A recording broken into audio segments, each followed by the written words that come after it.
మీ business ఏదైనా మీ ఊర్లో promotion చేయాలంటే అది సుమన్ టీవీతోనే సాధ్యం. ఇప్పుడే సంప్రదించండి. ఈ రాష్ట్రానికి పట్టినటువంటి దరిద్రం రేపటితో అంటే జూన్ 4వ తారీఖుతో రాష్ట్రానికి పట్టినటువంటి దరిద్రం పూర్తిగా వదిలిపోతా ఉంది. జగన్ అనేటువంటి దుష్టగ్రహం ఈ రాష్ట్రానికి పట్టినటువంటి పీడ రేపటితో తొలగిపోతా ఉంది. ఎగ్జిట్ పోల్స్ చెప్పాయి.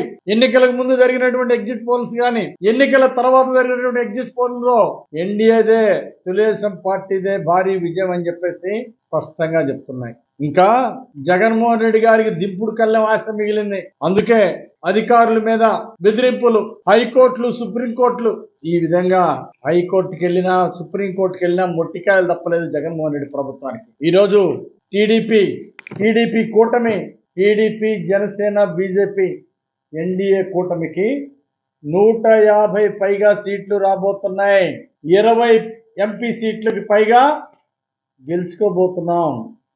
ప్రజల యొక్క ఆశీస్సులు, భగవంతుడి యొక్క ఆశీస్సులు అన్నీ చంద్రబాబు గారికి, ఎన్డీఏ కూటమికే. దుర్మార్గాలు చూసి జగన్మోహన్ రెడ్డి గారి పాలన, దుర్మార్గ పాలన, అరాచక పాలన చూసి ఎన్నికలకు ముందు 2 సంవత్సరాల ముందు నుండే ఎప్పుడు ఎన్నికలు వస్తాయా, ఎప్పుడు ఈ ప్రభుత్వాన్ని సాగనంపాలని చెప్పేసి ఎన్నికల కోసం మొదటిసారిగా 2 సంవత్సరాల నిరీక్షణ, ప్రజల నిరీక్షణ. జగన్మోహన్ రెడ్డి ప్రభుత్వం ఎప్పుడో ప్రజల హృదయాల్లో ఓడిపోయింది.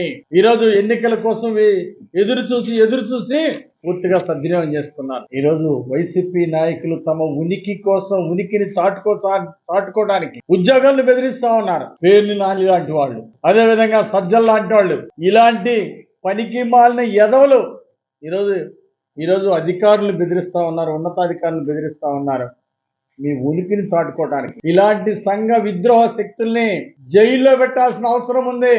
ఎన్నికల సంఘం స్పందించాలని నేను కోరుతున్నా. ఇలాంటి సంఘ విద్రోహ శక్తుల్ని, సజ్జల్ లాంటి వాళ్ళని, పేర్ని నాని లాంటి సంఘ విద్రోహ శక్తుల్ని, పనికి మాలిన వెధవుల్ని వెంటనే జైల్లో పెట్టాల్సినటువంటి అవసరం ఉంది. కౌంటింగ్ రోజు ప్రశాంతంగా జరపాల్సినటువంటి బాధ్యత ఎన్నికల కమిషన్ మీద ఉందని సందర్భంగా నేను గుర్తు చేస్తున్నా. అలాగే ఈరోజు కౌంటింగ్ కేంద్రాలకు కూడా వెళ్లే పరిస్థితులు కనపట్టాల వైసీపీ ఏజెంట్లు. అందుకే ఆరా మస్తాన్ రావు లాంటి వాళ్ళని అడ్డం పెట్టుకుంటా ఉన్నారు వైసీపీ నాయకులు. కనీసం రేపు ఆ వైసీపీ ఏజెంట్లు ఆ కౌంటింగ్ కేంద్రాల దాకన్నా వస్తే బాగుంటుందనేటువంటి ఉద్దేశంతో ఆరా మస్తాన్ రావు లాంటి సర్వేలను అడ్డం పెట్టుకుంటా ఉన్నారు వైసీపీ అన్ని సందర్భంగా నేను తెలియజేస్తా ఉన్నా. జూన్ 4 తర్వాత జగన్మోహన్ రెడ్డి పారిపోవటం ఖాయం.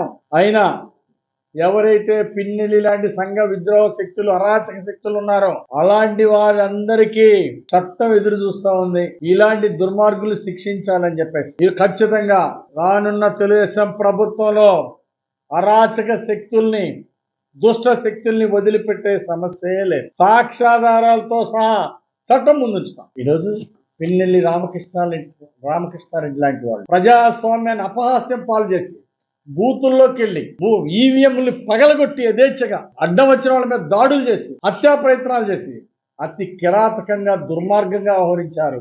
ఎన్నికలకు ముందు, ఎన్నికల రోజు కూడా అదే పరిస్థితి కొనసాగింది. ఇలాంటి వారిని సాక్ష్యాధారాలతో సహా ఈ రాష్ట్రంలో ఇలాంటి వారిని ఏరివేయాల్సిన అవసరం ఉంది.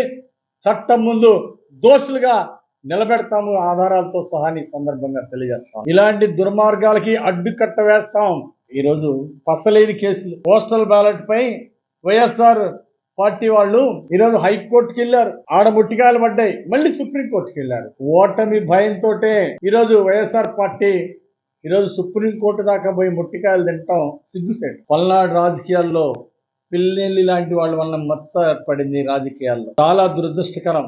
ఇలాంటి పరిణామాలు వస్తాయని కూడా ఈ రోజు ఊహించాల. ఇలాంటి అరాచకాలు, ప్రజాస్వామ్యాన్ని కూలీ చేసే పరిస్థితులు ఏర్పడతాయి ఈ రోజు పల్నాడు జిల్లాలోని ఏ రోజు ఊహించాల. ఇలాంటి వాళ్ళ దుర్మార్గాల వలన పల్నాడు జిల్లా రాజకీయాల్లో చెరగని మచ్చ ఏర్పడటం బాధాకరం. ఈ బూతుల కబ్జా రాయుడు, ఈ బూతుల రాయుడు బొల్ల, భూ కబ్జా రాయుడు బొల్ల, ఇలాంటి దుర్మార్గ పాలన ఎప్పుడు పోతుందా అని, ఎప్పుడు ఈ పేడ విరగడవుతుందా అని వినుకొండ ప్రజలు ఎదురు చూస్తా ఉన్నారు. ప్రజల ఆకాంక్షలు నెరవేరుతాయి. రేపే ఇలాంటి దుర్మార్గులందరినీ చిత్తుగా ఓడించబోతున్నారు ప్రజలు. ఓడించడం జరిగింది.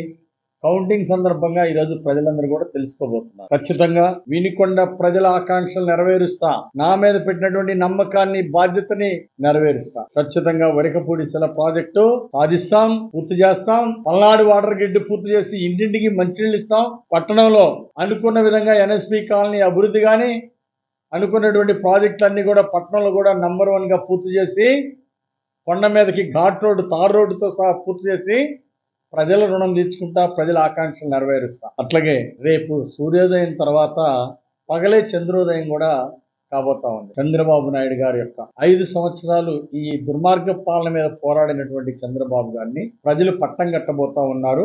150 సీట్లు పైగా, ఎంపీ సీట్లు 20 సీట్లు పైగా గెలిపించి ప్రజలు చంద్రబాబు గారికి పట్టం కట్టడం ద్వారా రేపు పగలే చంద్రోదయం కూడా ప్రారంభం అవుతుంది.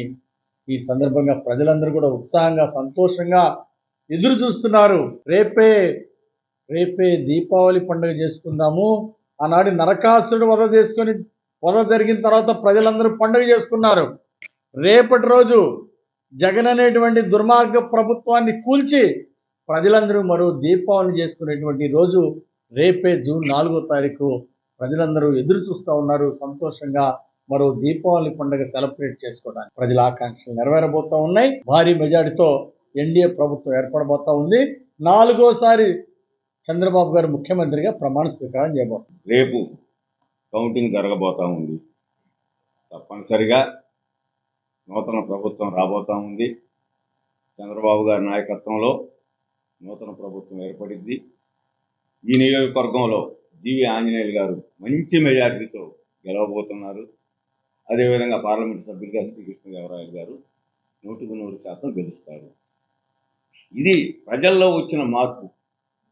గత 5 సంవత్సరాల కాలంలో జరిగినటువంటి ప్రజలకు జరిగినటువంటి అన్యాయం మీద, దుర్మార్గం మీద ప్రజలు చాలా మౌనంగా వారు నిన్న ఓటింగ్లో పాల్గొనడం జరిగింది. ముఖ్యంగా ఈ నియోజకవర్గంలో గతంలో ఎన్నడూ లేని విధంగా దాదాపుగా 89.2% ఓటింగ్ జరిగిందంటే చాలా సైలెంట్గా అది ప్రజల్లో వచ్చినటువంటి విప్లవాత్మకమైనటువంటి మార్పు అని నేను భావిస్తూ ఉన్నా. గత 40 సంవత్సరాల నుంచి రాజకీయాలను పరిశీలిస్తూ ఉన్నాం. అనేక సందర్భాల్లో పోటీ చేయటం, ఓడిపోవటం, తర్వాత ఎలక్షన్లో పాల్గొనడం కూడా జరుగుతూ ఉంది. ఈ నియోజకవర్గానికి సంబంధించి ఏదైతే గత 5 సంవత్సరాల్లో జరిగిందో రైతుల మీద దమనకాండ, రైతులను దుర్మార్గంగా జైలు వేయించటం, కొట్టడం, అదేవిధంగా ప్రతిపక్షంలో ఉన్నటువంటి వారి హక్కులను హరించటం, తెలుగుదేశం వారిని కానివ్వండి, సిపిఐని కానివ్వండి, చివరికి అంగన్వాడీ కార్యకర్తల మీద కూడా దౌర్జన్యకర సంఘటనలు జరిగినటువంటి వాస్తవాన్ని ఒకసారి మనం అందరం కూడా గుర్తించుకోవాలని సందర్భంగా మనం చేస్తున్నాం. ఈ రోజున ఈ నియోజకవర్గంలో ప్రజలు చంద్రబాబు నాయుడు గారి అపారమైనటువంటి అనుభవాన్ని, అటు రాజధాని నిర్మించుకోవాలి, పోలవరం నిర్మించుకోవాలి, తద్వారా మనకి గోదావరి నీళ్లు తెచ్చుకోవాలనే ఒక సంకల్పం, అదేవిధంగా శ్రీకృష్ణదేవరాయలు గారిని గెలిపించుకున్నట్లయితే వరకపూడి శిల వస్తుంది, హైవేలు వస్తాయని, మరీ ముఖ్యంగా ఇక్కడ ఆంజనేయులు గారు గెలిస్తే శాంతి లభిస్తుంది, ప్రజలకి గౌరవం లభిస్తుంది. హక్కులను హరించడం ఆయన 2 పర్యాయాలు ఎమ్మెల్యేగా పనిచేశారు. గత 20 సంవత్సరాల నుంచి రాజకీయాల్లో ఉంటున్నారు. ఎవరికి ఇబ్బంది లేకుండా పాలన చేసేటటువంటి వాస్తవాన్ని ప్రజలు గుర్తించారని ఈ సందర్భంగా మనం చేస్తున్నాం. మరీ ముఖ్యంగా వారి వ్యక్తిత్వంతో పాటు వారు చేసినటువంటి సేవలను కూడా ఈ రోజున ప్రజలందరూ గమనించారు. కాబట్టి అటు జనసేన మిత్రులు, బీజేపీ మిత్రులు, టౌన్లో ఉన్నటువంటి ముఖ్యంగా తెలుగుదేశం క్యాడరు గత 5 సంవత్సరాల నుంచి ఎన్ని కష్టాలు, ఎన్ని నష్టాలు, ఎన్ని అవమానాలు, వీటన్నిటికి కూడా వాళ్ళు ఓపిక బట్టి నిన్న ఓటింగ్ ద్వారా వారి అభిప్రాయాన్ని ఖచ్చితంగా తెలియపరిచారు. ఈ సందర్భంగా నేను మనవి చేసేది ఒకటే, మిత్రులారా, రేపు వైసీపీ మిత్రులు కానీ మిగతా వాళ్ళకు ఒకటే మనవి చేస్తున్నాను. మీలాగా ఆంజనేయులు గారు ఎమ్మెల్యే ఈ ప్రభుత్వం వచ్చిన తర్వాత తప్పుడు కేసులు ఉండవు, అదేవిధంగా దౌర్జన్యాలు ఉండవు, వ్యాపారం మీద దాడులు ఉండవు. అయితే తప్పు చేసినటువంటి ప్రతి వారు శిక్ష అనుభవించక తప్పదు. చట్ట ప్రకారమే ఆంజనేయులు గారు కానీ శ్రీకృష్ణదేవరాయలు గారు కానీ చర్యలు తీసుకుంటారని ఈ సందర్భంగా తెలియజేస్తున్నా. మరీ ముఖ్యంగా గ్రామాల్లో ఉండేటటువంటి నాయకులకు కానీ పట్టణంలో ఉన్నటువంటి నాయకులకు కానీ ఒకటే మనవి, మనం అంతా జాగ్రత్తగా ఉండాల్సినటువంటి అవసరం ఉంది. గతంలో మాదిరిగా గంజాయి ముఠాల్ని లేదా సారాయి ముఠాల్ని ప్రోత్సహించి కబ్జాదారులను ప్రోత్సహించే సంస్కృతి గతంలో ఆంజనేయులు గారికి లేదు, మా హయాంలో లేదు. రేపు భవిష్యత్తులో కూడా ఇది ఉండదని మీ అందరికి హామీ ఇస్తున్నా. తప్పనిసరిగా నూతన ప్రభుత్వంలో ఏదైతే ఆంజనేయులు గారు చెప్పారు ఇందాక, ఆయన తెచ్చినటువంటి 159 కోట్ల రూపాయల మంచినీటి పథకాన్ని పూర్తి చేసే బాధ్యత మన ఎమ్మెల్యేగా గెలవబోతున్నటువంటి ఆంజనేయులు గారి మీద ఉంటుంది. వారందరూ కూడా మేమందరం తోడుగా ఉంటాం. నేను కూడా నా అనుభవాన్ని ఉపయోగించి వారికి తప్పనిసరిగా మంచి సలహాలు ఇచ్చి ఆ కార్యక్రమాన్ని పూర్తి చేస్తాం. ఎన్ఎస్పిలో వారు మాస్టర్ ప్లాన్ తీసుకొచ్చారు. నేను ఖచ్చితంగా చెప్తున్నా, ఆ మాస్టర్ ప్లాన్ని ఆయన చిక్కన శుద్ధితో అమలుపరుస్తారు. ప్రజలందరికీ అన్ని రకాల సౌకర్యాలు కలగజేస్తారు. ఘాట్ రోడ్డుని బ్రహ్మాండంగా నిర్మిస్తారు.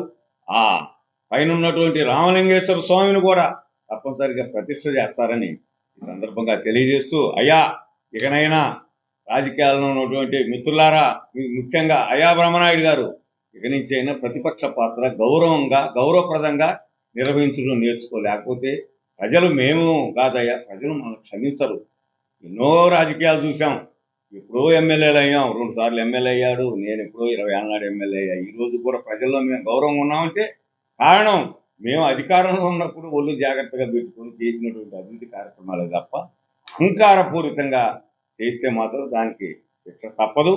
అయితే చివరిగా తెలుగుదేశం ఎన్డీఏ మిత్రులందరికీ మనవి, ఎక్కడా మనం మాత్రం గెలుపుని ఆస్వాదిద్దాం తప్ప అహంకారపూరితంగా ప్రతిపక్షాల మీద మాత్రం కానీ ఇతరుల మీద మాత్రం కానీ మనం ముందుడుకు చర్యలు తీసుకోవద్దని, దాన్ని ఆంజనేయులు గారు ఒప్పుకోరని ఈ సందర్భంగా మనవి చేస్తూ, నూతన ప్రభుత్వాన్ని, నూతన ఎమ్మెల్యే గారిని, నూతన ఎంపీ గారిని మనస్ఫూర్తిగా ఆహ్వానిస్తూ, రేపు కౌంటింగ్లో కూడా అందరం కూడా ప్రశాంతమైన వాతావరణం. నిన్న కలెక్టర్ గారు, ఎస్పీ గారు చెప్పడం జరిగింది, ఎవరైనా గొడవ చేస్తే అక్కడ ఉన్నటువంటి ఏజెంట్తో పాటు క్యాండిడేట్ మీద కూడా చర్యలు తీసుకుంటామన్నారు. కాబట్టి ఇదందరూ కూడా ప్రతిపక్ష మిత్రులు కూడా గమనించండి. మేము ఖచ్చితంగా మా అభ్యర్థి సమక్షంలో చెప్తా ఉన్నాం. ప్రశాంతమైన వాతావరణం కౌంటింగ్ పూర్తి చేసుకుందాం. ప్రజలిచ్చిన మ్యాండేట్ని సగౌరవంగా స్వీకరిద్దాం. తప్పనిసరిగా రాబో రోజుల్లో మంచి పాలనని ఆ మిత్రులు ఆంజనేయులు గారి ద్వారా ఈ నియోజకవర్గంలో అన్ని కార్యక్రమాలను పూర్తి చేస్తామని ఈ సందర్భంగా మీ అందరికి మనవి చేసుకుంటూ ముగిస్తాం.